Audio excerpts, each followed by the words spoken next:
빌립보서 3장 말씀입니다.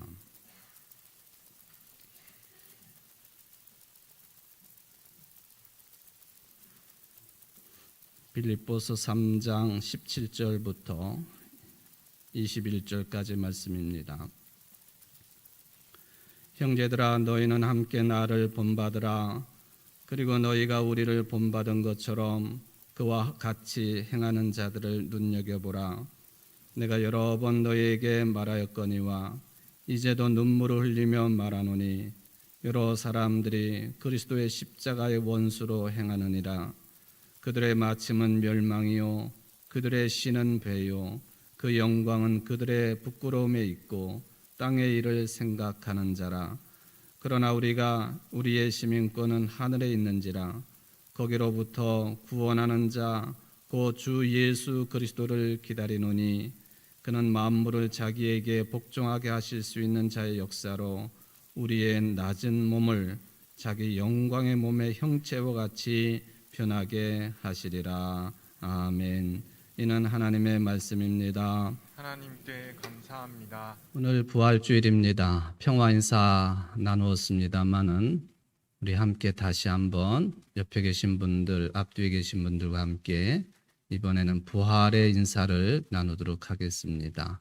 여러 가지 내용들이 있겠습니다마는 예수님께서 부활하셨습니다. 이렇게 간단한 내용으로 인사를 나눠주시기 바랍니다. 시작.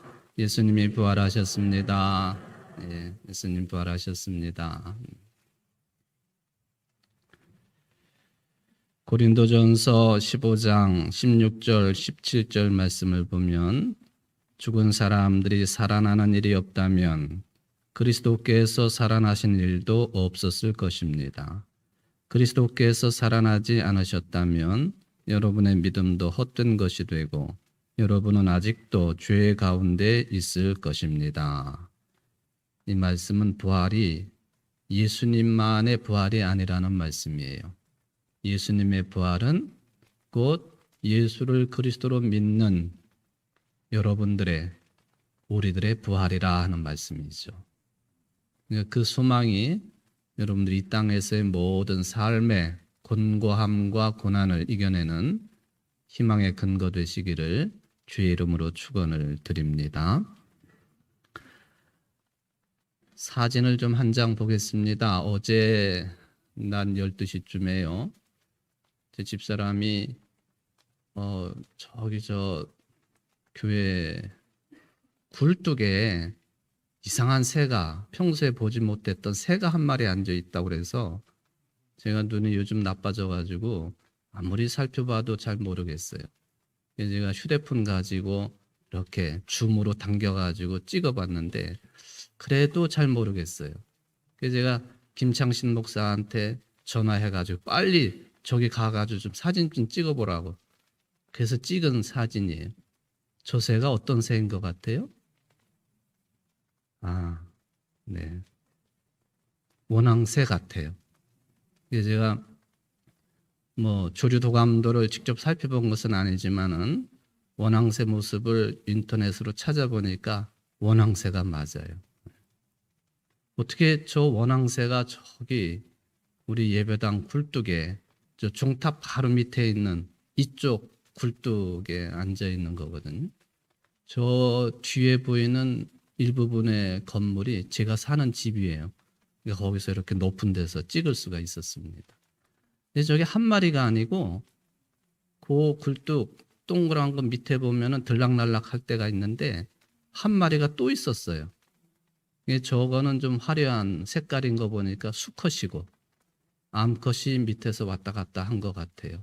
근데 암컷은 찍지를 못했습니다. 원앙새 그러면은 부부금실이 아주 좋은 새라고 그러죠. 한번 연을 맺으면 죽을 때까지 부부로 산다. 그런데 거짓말이래요, 그게. 그 연구해 봤더니 그 원앙새 수컷도 여러 암컷들이랑 좋은 관계를 많이 맺고 또 암컷은 암컷대로 또 제주컷도 여러 수컷들을 만나고 그런다고 그래요. 우리가 원앙은 금슬이 좋은 부부, 그래서 뭐 결혼 때도 사용하고 하는 거지만 어쨌든 전통적으로 내려온 이야기는 아주 오랜 시간 동안 부부로서 잘 살아가는 새다. 그렇게 알려져 있습니다. 여러분들의 믿음도 부활신앙도 변질되지 말고 끝까지 주님 오실 때까지 잘 유지하시는 여러분들 되시기를 바랍니다. 오늘 이제 본문 말씀을 우리가 생각을 하겠습니다만은 사진을 또 하나 좀 보도록 하겠습니다. 여러분들이 이 사진을 좀 비교를 해 보셨으면 좋겠는데요. 두 번째 사진입니다. 여러분들이 보시기에 왼쪽 사진과 오른쪽 사진 다 예수 그리스도께서 지셨던 십자가를 주제로 한 그림입니다. 사진으로 표현을 했습니다만 어떤 차이가 있을까요? 어떤 차이? 여러분들이 보실 때의 왼쪽 예수님이 직접 십자가에 달려 있는 이 그림은 아주 일반적인 십자가 그림입니다. 보편적이죠. 거의 대부분이 예수님이 십자가를 지셨다 할 때에 저런 모습이든 저런 형태든 다 비슷한 내용이에요. 십자가가 중심이 된. 그런데 오른쪽 그림은 분명히 십자가에 달리신 예수님에 대한 그림인데 예수님도 안 보이고 십자가도 안 보여요. 저 그림만 다시 크게 보시겠습니다만은 예수님에 관련된 내용은요. 그림 제일 밑에 중간에 보시면 한 여인이 푸른색 옷을 입고 엎드려 있는 것처럼 보이죠? 그 얼굴 쪽에 예수님의 신체 일부분이 보여요. 뭐가 보이나요? 십자가는 높이 달려 계시고 저 여인은 얼굴을 그 십자가 쪽을 향하고 있는데 예수님의 두 발이 그것도 다 보이는 것이 아니고 예수님의 두 발 중에 일부분이 그 여인 얼굴 위쪽에 있습니다. 아유, 이것을 제가 이렇게 확대를 할 수 있으면 참 좋을 텐데 그게 잘 안 되네요. 어쨌든 이게 시각이 다르다는 거예요. 보는 관점이 다르다는 겁니다. 처음에 보셨던 왼쪽의 그림은 이렇게 십자가를 바라보는 그런 관점이죠. 십자가를. 지금 보고 있는 저 그림은요. 십자가에 달리신 예수님이 골고다 산에 모여있는 사람들을 쳐다보는 시각입니다. 그게 관점. 이게 얼마나 큰 차이가 있는지 지금 이 그림에 보면은 수많은 군상들이 있습니다. 바로 예수님 발치에 있는 사람, 그게 누구냐 하면은 막달라 마리아라고 그린 분이 해석을 붙여놓은 것이니까 막달라 마리아라. 그리고 막달라 마리아 뒤편에 세 여성이 한꺼번에 있는데 그 세 여성 중에 앞에 있는 중앙에 있는 분이 어머니 마리아이고 그 옆으로 보면은 예수님의 이모 그분도 이름이 마리아라고 알려져 있습니다. 또 글로바라고 하는 사람의 아내가 있는데 그 사람의 이름도 마리아로 알려져 있습니다. 미리암, 예수님의 어머니도 마리아, 또 예수님의 발치에 엎드려져 있는 여인도 막달라 마리아, 또 예수님의 어머니도 마리아, 글로바의 부인 이름도 마리아. 세 마리아가 지금 십자가 주변에 모여 있다. 예수님이 십자가에 달리셔서 이 여성들을 이렇게 내려다보고 계시다. 그런 이야기입니다.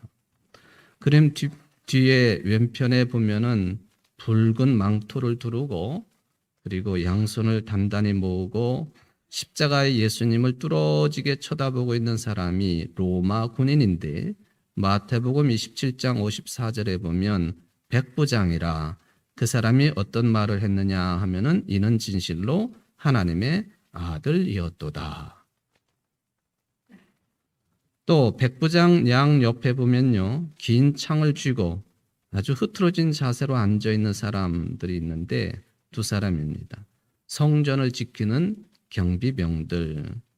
그런데 그 오른쪽에 이 경비병의 창끝이 어디를 향하고 있느냐? 입을 벌리고 있는 무덤을 향하고 있다. 여러분들이 보시기에 위쪽 부분에 보면은 좀 이렇게 돌처럼 이렇게 처리가 되어 있고 컴컴하게 보이는 부분이 있잖아요. 그게 이제 말하자면 무덤이다. 이제 그런 이야기가 되겠습니다. 또 오른편 가운데 말을 타고 있는 사람들이 있습니다. 예수님을 정죄하고 십자가에 못 박도록 주도적인 역할을 했던 대제사장들. 잘 안 보이지만은 이 사람들의 얼굴 표정이요. 야, 우리의 뜻을 이루었구나 하고 의기양양한 얼굴 모습을 하고 있습니다. 그리고는 그 옆에는 무리들이 있는데 당신이 만일 하나님의 아들 그리스도이거든 십자가에서 내려와 봐라 하고 조롱 섞인 말을 했던 무리들이 또 그 옆에 있습니다. 그 외에도 다양한 군상들이 저 그림에 들어있는데 예수님이 지금 십자가에 달려서 저들을 이렇게 내려다보고 계십니다. 십자가를 바라보는 입장이 다를 수 있는 것이고 또 예수님에 대한 생각이 또 다를 수 있는 것이고 곧 예수 믿는 사람들이 모여있는 교회 교인들이 다 똑같이 한 신앙 고백을 하는 것 같지만 생각이 다 다르다는 거예요. 이거는 제가 교회 목회를 하고 있는 목사지만 어쩔 수 없는 현상입니다. 그걸 어떻게 억지로 할 수 없는 거예요. 가능하면은 이렇게 한 신앙 고백을 하는 자들로서 한 마음을 품고 한 생각을 유지하고 한 신앙 공동체를 잘 이끌어가는 그 기도의 제목이 있을 뿐입니다. 제가 왜 이 말씀을 드리느냐면요. 오늘 본문의 말씀이 이러한 흐름을 가지고 있기 때문에 그렇습니다. 빌립보 교회에 관한 내용인데요. 모두 다가 그리스도인들입니다. 한 교회, 같은 교회를 섬기고 있는 사람들입니다. 그런데 아주 중요한 신앙관에 있어서는 큰 차이를 드러내고 있는 교회가 빌립보 교회였다는 것이죠. 근데 그것은 빌립보 교회만이 아니라 사도 바울이 세웠던 초대교회 대부분이 그랬고요. 또 처음 교회인 예루살렘 교회도 그랬고요. 다 비슷비슷했습니다. 도대체 이 빌립보 교회의 성도들이 가지고 있는 신앙의 큰 차이점이 그 핵심적인 내용이 무엇이었을까? 사도 바울은 자신이 세운 교회고 자신의 신앙 고백에 따라서 신앙적인 영향을 받은 사람들이 모여서 교회를 이루고 있는 이 빌립보 교회를 지극히 사랑했습니다. 또한 빌립보 교회도 사도 바울의 전도자로서의 역할을 감당할 때 많은 도움을 주었어요. 기도도 열심히 해주었지만은 물질적인 도움도 많이 주었습니다. 잘 아시는 것처럼 빌립보 교회는 마케도니아의 첫성이라고 하는 것은 유럽의 관문 도시라 그런 이야기입니다. 그러므로 빌립보 교회는 유럽에 세워진 최초의 교회예요. 그러니까 바울에게는 얼마나 의미심장한 교회입니까? 더 사랑할 만한 교회였죠. 그런데 이 교회 교인들 사이에 잘못된 지도자가 들어옴으로 인하여서 신앙이 갈라지기 시작을 했습니다. 그 핵심적인 내용이 뭐냐 하면은 예수를 그리스도로 믿는 것 당연히 기본이고 예루살렘 교회에서 파송을 온 전도자들이 가르치는 내용이 추가적인 내용이 있었습니다. 예수를 그리스도로 믿는 것 당연하고 거기에다가 율법도 지켜야 되는데 율법 중에서도 가장 핵심적인 내용인 할례를 받아야 된다. 그 내용이었습니다. 예수를 그리스도로 믿는 것 가지고는 부족하니 행위로 드러날 수 있는 몸에 상처를 입히는 할례를 받아야만이 구원받을 수 있고 참다운 그리스도인이 될 수 있다라고 하는 가르침이었습니다. 그런 주장을 한 사람들은 예루살렘 교회에서 파송 온 사람들, 지도자들이었습니다. 설교가 또는 전도자였어요. 순회 전도자. 나머지 교인들 가운데 보면은 유대인이 아니면서 이방인이었다가 예수 믿은 사람들이 더 많았어요.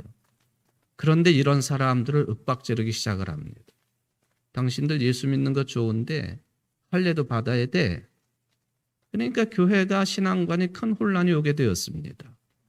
사도 바울이 이렇게 자기가 세운 교회의 교인들의 신앙을 흔들고 있는 예루살렘에서 파송온 이 지도자들에 대해서 오늘 말씀을 읽어보면 아주 심할 정도로 혹독한 용어들을 사용해가지고 지적을 합니다.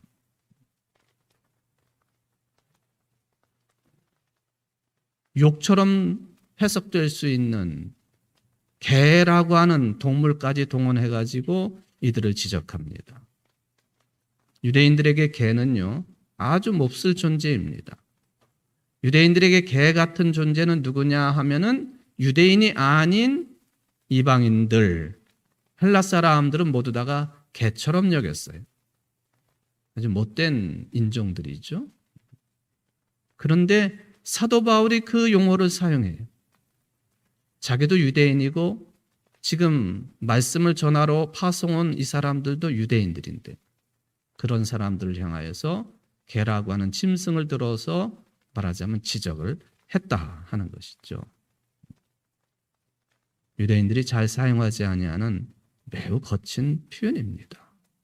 얼마나 화가 났고 격양되어 있었으면은 이런 용어를 사용했을까?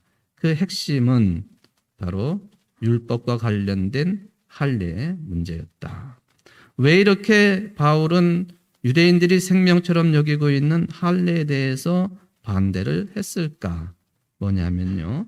그것은 육체를 자랑하는 것이기 때문에 그렇게 하는 것이에요. 육체를 자랑하는 태도이기 때문에 바울이 그런 주장을 합니다.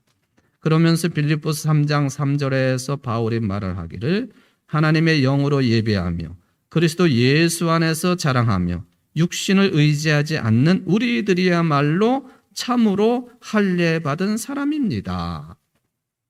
바울도 유대인이기 때문에 이 절차를 다 거친 사람이에요. 그런데 참으로 할례 받은 사람입니다. 육신을 의지하지 않습니다. 하나님을 영으로 예배합니다. 그리스도 예수 안에서 자랑하는 사람들입니다. 자신의 육체를 자랑하는 것이 아니라 그리스도 예수 안에서 자랑하고 하나님을 영으로 예배하고 육신을 의지하지 않고 그런 사람들이 참으로 할례 받은 사람들입니다. 사실은 바울로 말하면은 유대인 중에 유대인입니다. 난 지 8일 만에 할례를 받았고 이스라엘 족속이었고 베냐민 지파였고 법으로 보면은 바리새인 중에 바리새인, 유대인 중에 유대인인 사도 바울이 그런 지적을 한 거예요. 자기도 그런 할례 절차 가운데 있었던 사람이지만 그리스도를 믿고 그리스도 안에 거하고 그리스도 안에서 살면서 사도로서 역할을 하다가 보니까 그건 무의미한 것이라. 그런데 왜 빌립보 교인들에게 그것을 강요하고 있느냐 하면서 화를 낸 것이죠. 갈라디아서 1장 7, 8절에도 보면은 비슷한 내용입니다. 다른 복음은 없나니 다만 어떤 사람들이 너희를 교란하여 그리스도의 복음을 변하게 하려 함이라. 그러나 우리나 혹은 하늘로부터 온 천사라도 우리가 너희에게 전한 복음 외에 다른 복음을 전하면 저주를 받을지어다. 저주까지 선언을 했어요. 이 빌립보 교회에 와가지고 엉뚱한 가르침을 주고 있는 사람, 여기 갈라디아 교회에 와서도 엉뚱한 가르침을 주고 있는 사람들, 개처럼 취급하거나 아예 저주를 받을 대상으로까지 아주 가격한 그런 표현을 사용을 합니다. 이런 사람들에게 나타날 수 있는 현상 4가지를 지적을 합니다. 오늘 본문에 들어있죠. 첫 번째, 할례파의 마지막은 파멸이다. 파멸이라고 했습니다. 멸망이라.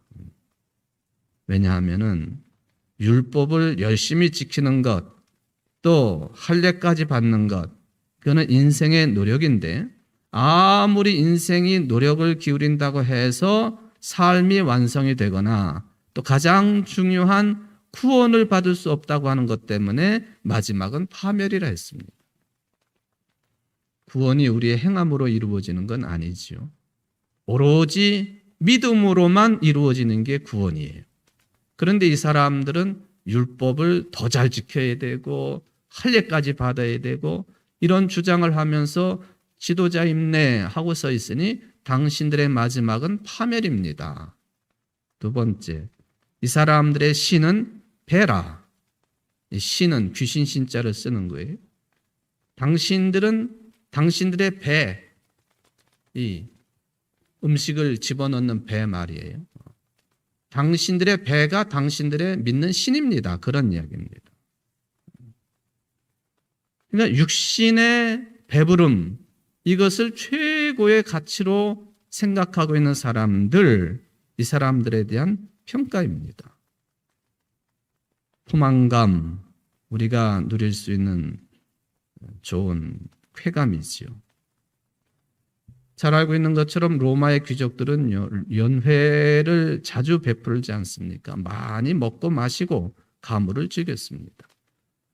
근데 그 중에 어떤 사람들은 많이 먹고 마시는 것을 너무 즐겨해가지고 그런데 차려진 음식들은 너무 많고 배는 한정되어 있고 그러니까 먹고 옆방에 따로 설치되어 있는 방에 가지고 이미 먹은 것을 다 토해내고 또 와가지고 다른 맛있는 음식들을 먹고 또 배가 불러가지고 다른 음식을 먹을 수 없으면 또 가가지고 또 토하고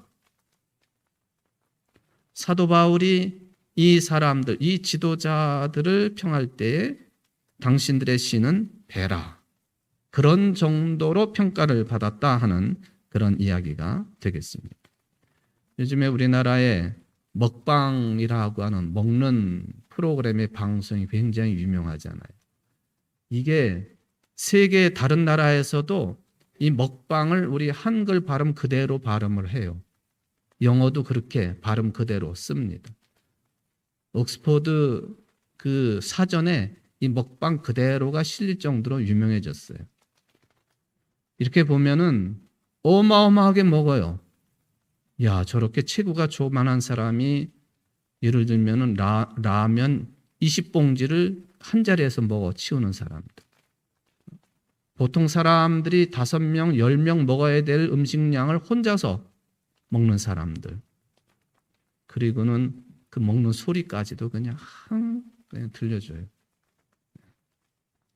아주 그냥 화가 나요. 그런 소리를 들으면 저는 저게 뭐 하는 짓인가 하는 그런 생각도 듭니다만은 그런 그 유튜브를 운영하는 사람들이 돈을 또 어마어마하게 벌어요. 찌양이라고 하는 여자가 있는데 우리 청주에 여기 성안길 가까이에 있는 무슨 만두집에도 왔었다 그렇게 소문이 났죠. 이분은 이분이 정말로 라면을 한 자리에 20개를 먹는 분인데 여성인데 화장실을 하루에 서너 번 가가지고 큰 일을 본다고 그래요. 대단한 사람이에요. 구독자가 500만 명이 넘어요. 건강검진을 받아봤는데 전부가 정상이래요. 위도 정상이래요. 보통 크기의 위를 가졌다고 해요. 하여튼 말을 잃을 정도입니다. 로마 시대 때도 그랬지만 현대인들도 그런 삶을 살아가지요. 할례파로 특징되고 있는 빌립보 그리스도인들 자기들의 구원을 자기들의 노력으로 완성시킬 수 있다는 생각, 그러니까 불안해가지고 견디지를 못하는 거예요. 구원파 신앙과 비슷한 것입니다. 이런 신앙은 예수 그리스도의 십자가와 양립할 수 없습니다. 왜냐하면은 우리의 신앙은요, 하나님이 은혜로 구원받게 하시는 믿음의 신앙이거든요. 노력을 해야 되겠지만 그 노력하고 애쓰는 것이 구원의 절대 조건이 아니라는 겁니다. 세 번째, 그들의 영광은 부끄러움에 있다. 네 번째, 그들은 땅의 일을 생각하는 사람들이다. 그러면서 사도 바울은 우리의 시민권은 하늘에 있는지라 거기로부터 구원하는 자 곧 주 예수 그리스도를 기다린다라고 고백을 했습니다. 우리의 몸은 비천한 몸입니다. 땅의 조건의 지배를 받고 결국에는 죽을 수밖에 없는 그런 몸이에요. 피조물이라는 뜻이죠. 이게 모든 인간들의 실존입니다. 먹어야 살고 병들 수 있고 외롭기도 하고 모든 사람들을 사랑할 수 없고 오히려 사랑보다는 시기와 질투가 더 많은 사람, 온갖 욕망을 떨칠 수 없는 존재, 교만하고 시기하고 질투하는 이런 악조건들 속에서 연약한 조건을 안고 살아가야 되는 것이 모든 인간들이에요. 생로병사 누구에게나 다 해당이 됩니다. 바로 이런 실질적인 실존이 사도 바울이 표현한 것처럼 비천한 몸이라는 것이죠. 요즘에 운전을 하다가 보면은 조그만 차인데 특이한 모습을 하고 있는 테슬라라고 하는 그런 차가 가끔 보이죠. 일론 머스크라고 하는 최고 경영자에 의해서 개발이 된 그런 차죠. 이게 뭐 시가총액 기준으로 보면요, 이게 전기 자동차인데 세계 최대의 자동차 메이커가 되었다고 그렇게 이야기가 되고 있죠. 이 사람이 요즘에 뭐를 하느냐, 사진을 보시겠습니다만은 이 로봇에다가 인간의 뇌를 이식하는 그런 꿈을 가지고 있어요. 로봇에다가 인간의 뇌를 이식을 한다. 왜? 영생하려고. 죽지 않고 살려고. 좀 흥미있는 그런 접근이고 연구라고 보여집니다만 가능하겠습니까? 이 우주가 다 망가질 때까지 불가능한 일입니다. 사도 바울이 우리가 가지고 있는 비천한 몸 그렇게 언급을 했습니다마는 그런데 이 비천한 몸이 영광 가운데 거할 수 있다. 그렇게 역전을 시킵니다. 비천한 몸이지만은 영광의 몸으로 변화될 것이다. 어떻게? 예수를 그리스도로 믿음으로 말미암아. 예수를 그리스도로 믿는다고 하는 게 도대체 어떤 구체적인 내용인가? 예수님처럼 사람의 몸으로 죽지만 비천한 몸이 그거죠.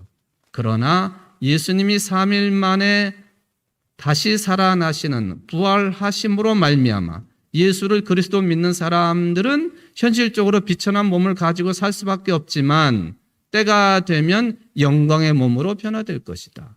이게 부활신앙입니다. 몸에 매여 있는 빌립보 교인들을 엉뚱한 신앙으로 이끌어가고 있는 예루살렘에서 파송된 말씀의 지도자들에게 사도 바울이 교훈적으로 주신 말씀입니다. 또 빌립보 교인 전체에게도 주신 말씀이 오늘날 우리들에게도 주신 말씀입니다. 내가 내 몸을 생각하고 내 생각을 생각해 보아도 영락없이 비천한 몸입니다. 그런데 이걸로 끝나는 것이 아니라 희망을 가질 것은 부활입니다. 예수님이 부활하신 것처럼 부활의 몸으로 변화될 것을 소망하는 가운데 오늘 저와 여러분은 부활주의를 맞이한 것입니다. 이 부활의 소망이 여러분들의 모든 부족함을 메꾸고 또한 영생의 삶을 진행하는데 절대적인 근거 되시기를 주님의 이름으로 축원을 드립니다. 사랑의 하나님 아버지 감사드립니다.